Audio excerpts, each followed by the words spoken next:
Okay, this is going to be voiceover Liz because it's late and I look horrible. I have ran the audio down on the video so that I can do a voiceover. And the first thing we understand that the officer comes in contact with, he sees that the people in the vehicle are obviously emotionally distraught. And not just upset. Emotionally distraught to the point where you can tell she is sobbing, she has been sobbing, and he's like Mr. Cucumber Cool over there. So obviously we already have something going on because they're not showing the same indicators. So what's going on? So the officer immediately identifies that this is a domestic situation, potentially. And for safety's sake and per protocol, what he does is separate them, because you always want to separate anyone that's having any kind of physical altercation for the safety of both of them, and so that you can get statements that are more honest and truthful. You want to know what's going on and make the best decision possible in this scenario, because you've got people, lives in your hand. So he begins to ask her very quick questions to see how she responds, and it turns into emotional vomit. She's self-soothing, she's running her hands through her hair, she's holding her heart. You can tell she's obviously very emotionally charged right now. I would almost even say at a manic level. She seems very much animated, and I've seen people during mania, and it just seems very, very similar to me. He calms her down by asking her what she does for a living. You can see her calm down. That he's diverting her attention to help her calm down and breathe. That's why he did that. But when he starts going back into the questioning, she starts getting hyper emotional again. So she's got her adult face on for a little bit, and then we go back into hyper emotional land. Now I'm not trying to say nasty things about anybody. I'm just telling you what I see. And what I see is somebody that probably does this often. They have a pattern.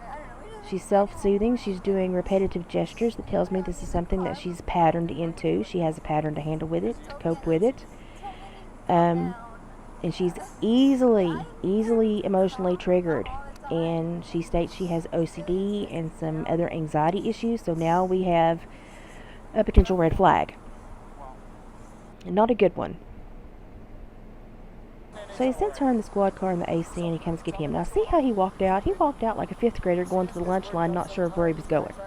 That was not right for his age. And watch his eyes. He doesn't like to make eye contact, but he scans. Watch his eyes scan. He's socially awkward. He doesn't know what to do with his hands, so he does too much, or he grasps them like he's fixing to sing from a hymnal. A lot of these things are disjointed. They don't belong together. You can see that he's struggling in this social dynamic. So it's an indicator for me that potentially there possibly could be a spectrum issue here, a social awkwardness. No eye, doesn't want to make eye contact, scanning, trying to self-comfort. He does a lot of hand grasps and rubbing his thumb over the little fat pads between his thumb and his finger when he has his hand grasp. But he also doesn't know what to do with his body. His body language tells us he feels very much out of his element with these cops. And to a point where it's socially awkward. A man his age should not feel socially awkward interacting with authorities. He should be able to handle it and not present like a 5-year-old in the lunch line. And that's very much what I'm getting from him. Now, the cops are absolutely right to question them separately. They're getting to know them. They're getting a baseline of each of them separately.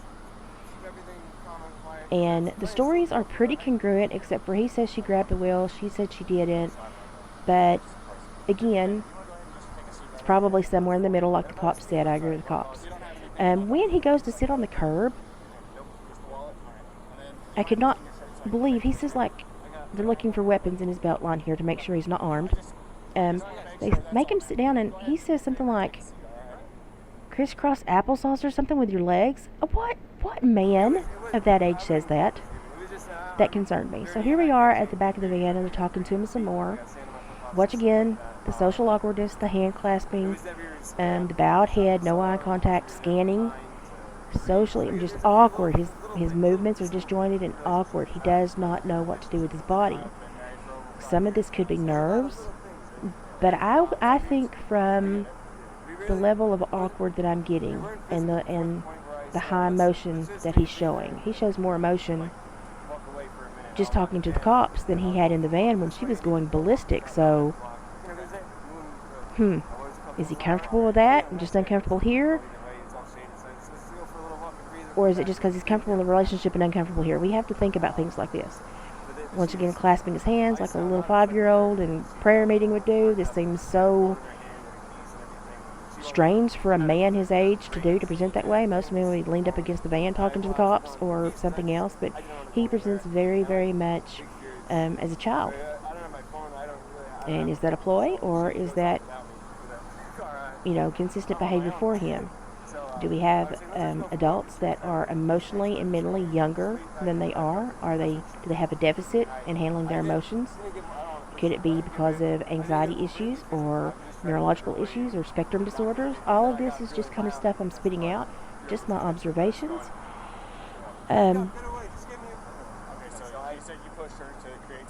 Something about him seems off to me, but I don't know what it is. But I think it may be how he presents very much like a child, and he should not be presenting like a child. Even some of the words and how he describes things, and he's asking for a lot of validation back from the cops. And the laughter, he laughs a lot. He's eye contact. That cop is making eye contact. Look, he's looking. Did you see how uncomfortable he was during that? A man his age should not be uncomfortable. Now, he does have battle wounds. We obviously can tell. Whether we want to check this off on the list, whether we want to say it or not, y'all, we have to look at everything. We can tell from the scars on the wounds on his face and his arms and his body that Gabby can be a physical aggressor. So we have to acknowledge that, because it's part of the storyline. We can tell that she will justify physically harming him to express herself emotionally. And so we have to put that down. We have to be aware of that, because we've got to have the whole story, right? So they come back and they're talking to him, and they're kind of understanding that this is maybe possibly just a heated moment. Now they do eventually say that a witness did see them, and that the witness said, we saw the female strike the male. We never saw the male strike her back. He was trying to get space. He was trying to detach. He was trying to de-escalate. He did try to lock her out and tell her to take a walk. And you could tell that potentially he was trying to de-escalate whatever that the witnesses did see. So potentially he was doing the right thing at that time. Did that change? Could it have changed? Why would it have changed? And they're discussing all that now. And they're saying, the truth about her grabbing the steering wheel. Or him saying she grabbed it, her saying she didn't. Probably somewhere in the middle during the altercation. One just maybe thought, or maybe she did and doesn't remember. It's a heated moment. They're more worried about the physical harm, the wounds on him. And her verbalizing, yes, I did that. Yes, I shouldn't have done that, but I did that. I struck him. So they have to look at this, and one cop, I commend him, he goes, guys, we have to be neutral. We have to look at this as if the roles were reversed.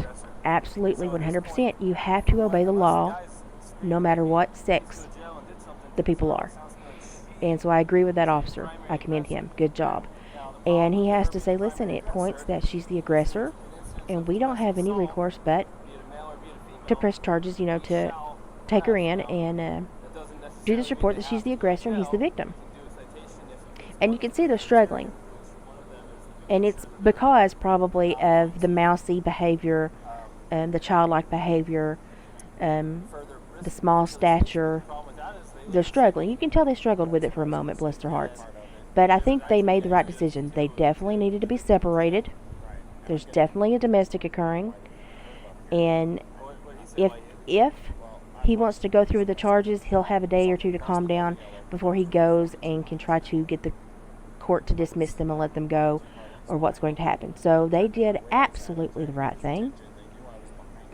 And I feel for the cops in this situation, because you always wonder if you're doing the right thing or if you're making a decision that's going to cost somebody harm or their life. You always second guess yourself in these scenarios. And the thing is you just have to make the best judgment call possible at the time.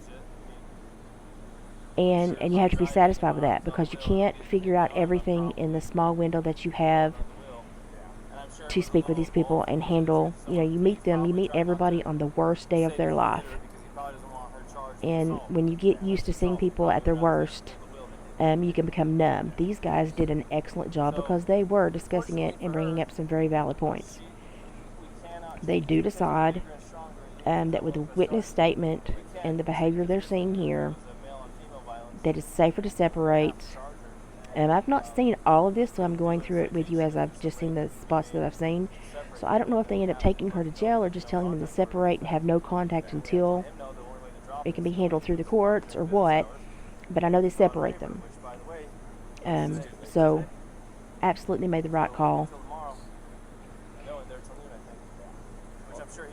I really think we're seeing two people that are codependent to a toxic level that don't understand that, and that perhaps are not as emotionally adept as their age should have them. Now, once again, look at the hands clasped prayer boy going to sing out of the hymnal. Look at the struggle between who to focus on. I don't want to really make eye contact, so he scans. It's strange. Something about the body stance is disjointed to me. Something bothers me. But I can't say that he's done anything during the interrogation or said anything. He seems as though he was the victim. But I see this, there's not an emotional congruence to his age level. There's not a mental congruence to his age level. He acts and behaves almost like a 5 to 7 year old. But he's a young man in a relationship having a domestic. That wigs me out. Something else is going on here. But the only honest thing I think he told him was when they were like, is she on any medications? And he leans over, and pure honesty, because he didn't think about it, he just reacted. His body spit it out before he caught it. He said, no, she's just crazy. And he's got a lot of laughter that doesn't fit where there should be stress. He's laughing, and it's not, he does it too much for it just to be a gaffe. It's like he doesn't understand that the laughter doesn't fit there. But I really fully believe when he said, no, she's just crazy, he was being honest. So is this something that he goes through often? Is it something that he's triggering? Is it something that he's just got sucked into and tries to handle? We don't know. But we've got to make the best decision while we can. Yeah, I think what we see right now from just these clips, we've got a toxic, codependent young couple that maturity is not where it should be for the physical age, and they're having issues that they can't emotionally handle. We have other issues, possibly maybe even a spectrum issue and anxiety issues. There's a lot to unpack, and I have a feeling it's going to get worse.